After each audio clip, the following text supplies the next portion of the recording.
Hello, welcome back to the Cricket Nerds. We are back after a bit of a holiday.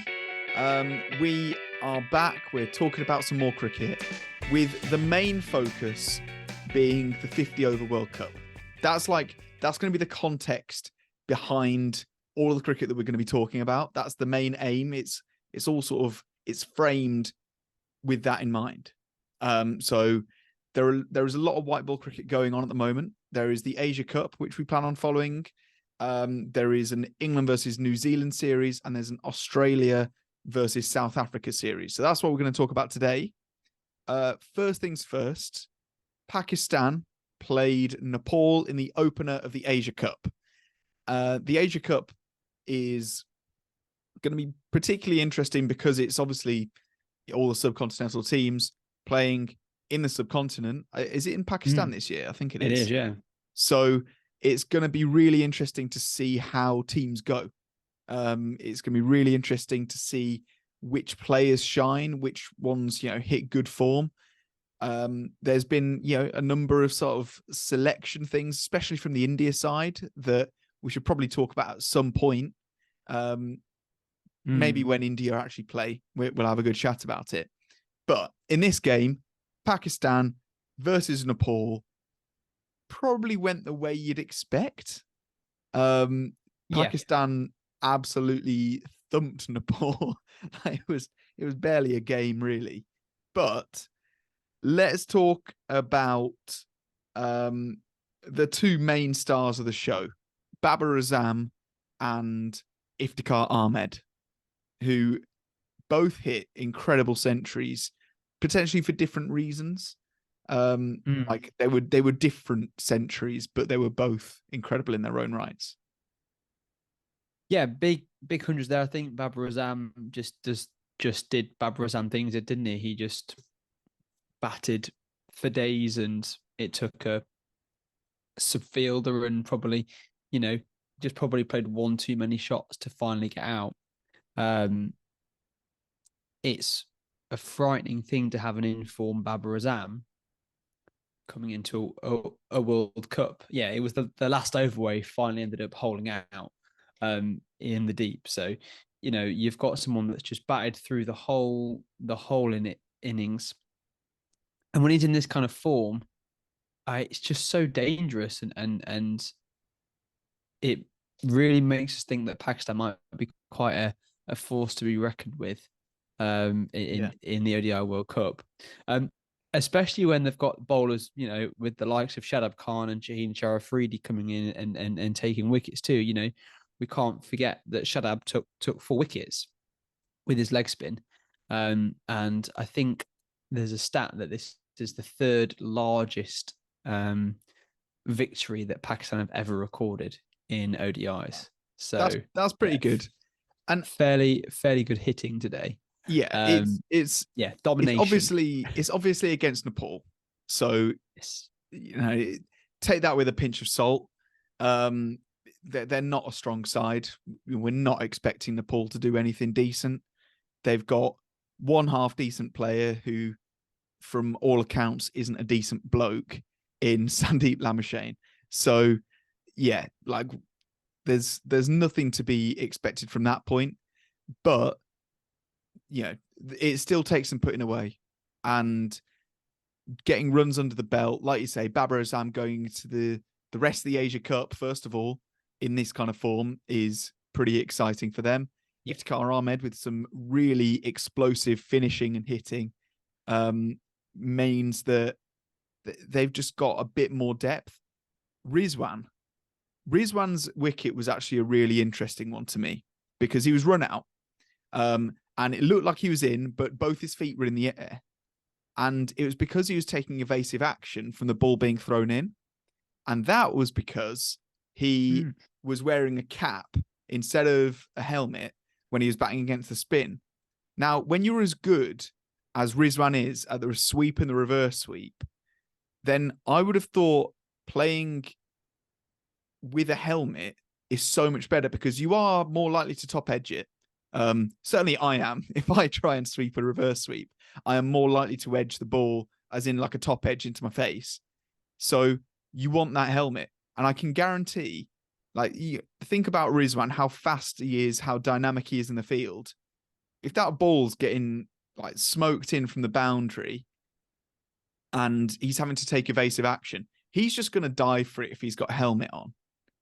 But because he's only got his cap on, if that hits him in the head, it could be bad news. So actually, a helmet potentially is the reason that Rizwan got out, but or a lack of a helmet. There's my interesting There thought we of the go. day. That's some theory crafting for today, That's isn't some it? that's that's my conspiracy theory of the day. Right. So the lesson from that first game is always wear a helmet when you're batting. Okay, you're not cool if you're not wearing a helmet. Next Agree one or we're gonna disagree in the comments. yeah. Next one we've got is England versus New Zealand. Now I think that game is just finished. We were both quite enticed by it because we're obviously England fans, and it Yeah. was a fun game to watch. Few I mean, what a debutants. game. Yeah. Yeah. Few debutants. What did you think of Bryden Cast making his T20 debut? Who else did we have? Was there any other? He was the only Oh, debutant. okay, yeah. So Brian Cass, I mean, what a performance on debut. International. Obviously, he's played ODI, but this is his T20I debut. Yeah, 3 for 23. It was something like the best figure since like 2015 or something for a debutant in T20. So really, really good figures. I think I really admired today Josh Butler and how much he gave the responsibility to first Bryden Cast and also Luke Wood. Luke Wood, who hadn't had as much, international experience as the others. And you can really see in this England team, it's all these players have been playing in the 100 for the last month. They're all in their white ball form. Bryden Cast was just looking absolutely on fire at his home ground. He's been, whether he's in a Durham shirt, a Northern Superchargers shirt, or an England shirt, he was just running in, hitting that tough length that he always does, and bowling at pace.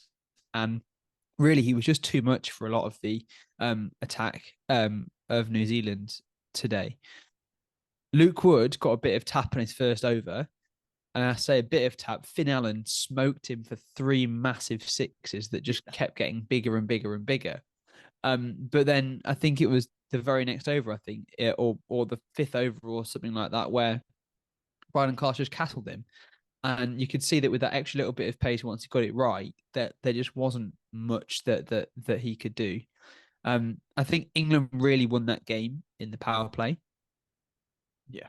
Of their bowling innings. So the first innings power play where, they took those 3 wickets.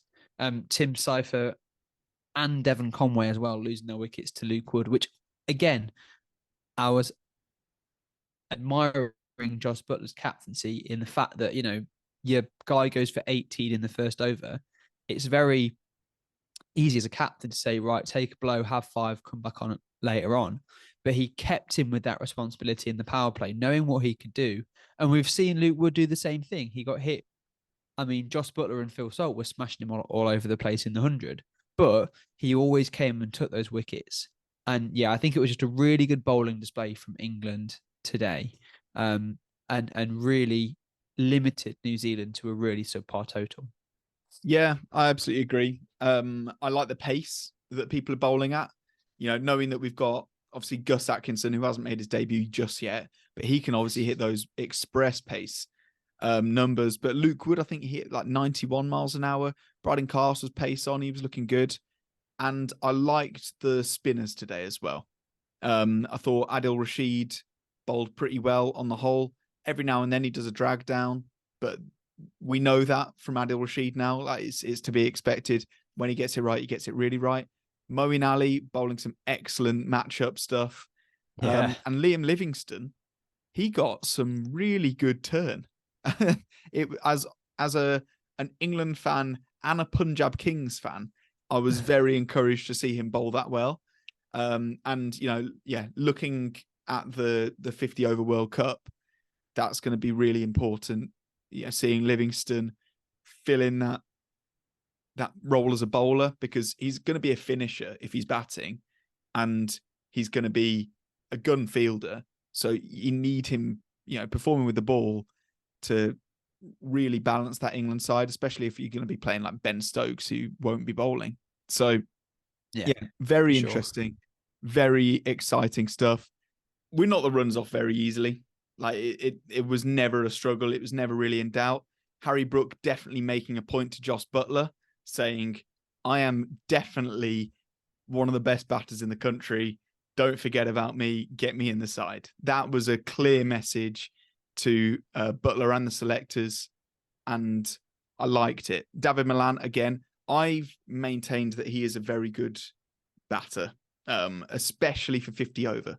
So even though this is a T20, low total to chase, not like a massive pressure on run rate and stuff, he showed his mettle. Like that's exactly what you want to see from him.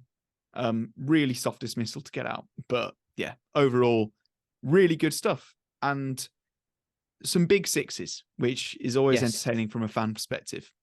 It was. And you know what? I was actually really impressed with Will Jacks as well. Like, I think it's good to see him have a chance and it not just always default back to Jason Roy. And I know Jason Roy's not in the squad, but I think it's really good to see a little bit of, a chance to Will Jacks to show what he can do, because he's been fantastic again back in the whole of the 100, and he offers a bit with the ball as well. So like you said, James, if we've got a Will Jacks in ODIs, he can go in there and he can bowl some of that tidy off spin that he does, if it's needed. Yep, absolutely. So the last one we're going to talk about is Australia versus South Africa. And we're not going to dwell long on it because there's not a whole lot to say about it. It was an absolute drubbing. But slightly new look Australia side and lots of positives for them. So Mitch Marsh and Tim David both looked imperious. Mitch Marsh, the new captain. Is he going to be the overall white ball captain? I can't remember. I don't know. I've not seen a proper announcement about it, but I would assume so. Yeah, because he deserves to be. He's excellent. And his 92 not out of 49 rocks was incredible. He's so good at number 3. And then Tim David just did exactly what you want him to, which was 64 at a strike rate of 228. Aaron Hardy, who is a debutant, 23 or 14, so very handy. We also saw Tanveer Sangha and Spencer Johnson. I think they were all making their debuts, and I think all of them did really well. Spencer Johnson, slightly more expensive, but took 2 wickets of Reza Hendricks and Tabraiz Shamsi. I think it was in the same over. Tanveer Sangha took 4 wickets, and Aaron Hardy, he only bowled 1, but he went for 5 runs. So there is a lot to be cheerful about from an Australian perspective going into this World Cup, because their talent pool is growing. And as we've seen with all the most successful white ball teams, if the talent pool is wide, there's a lot of options. It means that only the best players end up playing. And then South Africa, on the other hand, what do we say about that? Smelly? I just don't know. I think you could see there were all the big names, with probably the exception of Rabada, all the big names in the side. Tristan Stubbs making his debut. I know Devolt Brothers has played previously, but Tristan Stubbs came in a South Africa shirt, which was Devolt Brothers made his debut. Yeah, Tristan Stubbs has played previously, so it was exciting to see Devolt Brevis finally get into the international side after he's been so dynamic in a lot of these franchise leagues. But yeah, there just wasn't really anything going for them. I think Reza Hendricks played a decent-ish knock to get them going, but they just had nothing in response to Australia's bowling. And this is also a very different look Australia bowling attack. Like, Adam Zampa's not even in there, who's been a stalwart. Marcus Stoinis opened the bowling. Like, what's happening there? The likes of Stark, Hazelwood, Cummings, who you'd expect would be that core pace attack, just all of them missing out. Yeah, I mean, they're all injured. I expect being really. rested. Yeah, they're almost all of them are injured, Yeah. with various wrists and all that sort of stuff. Just basically the Ashes knocked them out. Which But you're is, absolutely right. what I'd Yeah. expect. They're all being rested with a big 50 over World Cup in November. So but as you say, it's very promising from an Australian perspective to see all these new faces coming through. I mean, will we see, the likes of Nathan Ellis or Spencer Johnson having a Baggy Green down the line and playing in the test side? Is that something that we're looking to see? But yeah, as you say, this new look Australia side looking, quite scary against a very limp South Africa side, I would say, who, seem to have made a rod for their own back with one of the best, well, probably three of the best white ball players in the game being Quinton de Kock, Faf du Plessis, and I had a third, but it's completely gone. But, not playing. There's been no Norkia in this game, no Rabada in this game. People that we, have grown to see in the South Africa shirts, none of them are playing. And yeah, no idea why. And it seems to have showed that it wasn't the right choice. So there we go. We're back. That's the main thing. So let us know in the comments if that's a good thing. Thank you so much for watching. Don't forget to like and subscribe. Leave some ratings on like the podcasting sites, whatever you listen to us on, whether it's Apple Podcasts, Google Podcasts. Leave us a rating because it really just helps us grow. Like and subscribing, that really helps us grow. You can follow our social medias. It's all down in the link tree in the description. So thank you so much. Talk to us because we like the conversations, and we'll see you around. So bye.